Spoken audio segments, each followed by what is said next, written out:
Kenya police پیسے لے کر یہ کام بھی کرتی ہے۔ ارشد شریف کا قتل ٹارگٹ کلنگ قرار، تحقیقات پر رانا ثنا کی تہلکہ خیز پریس کانفرنس۔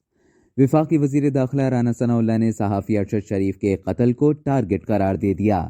اسلام آباد میں پریس کانفرنس کرتے ہوئے انہوں نے کہا کہ ارشد شریف قتل کیس کی تحقیقات کے لیے کینیا سے ٹیم واپس آ گئی ہے۔ قتل کیس کی تحقیقاتی ٹیم کو دبئی جانے کا بھی کہا ہے۔ اب تک کی معلومات بظاہر یہ ہیں کہ ارشد شریف مرحوم کو قتل کیا گیا ہے۔ رانا ثنا اللہ نے بتایا کہ ارشد شریف کا معاملہ غلط شناخت کا نہیں لگتا، کیونکہ کینیا کی پولیس کا موقف ثابت نہیں ہوتا کہ ارشد شریف کو غلط شناخت پر قتل کیا گیا۔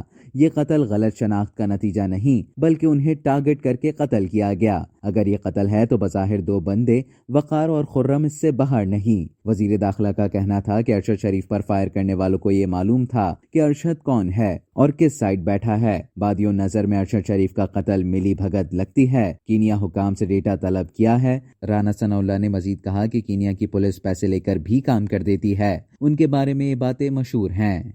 اب تک کے لیے اتنا ہی۔ مزید خبروں اور نیوز اپڈیٹس کے لیے ڈیلی جنگ کے یوٹیوب چینل کو سبسکرائب کریں اور فیس بک کے پیج کو لائک کرنا نہ بھولیں۔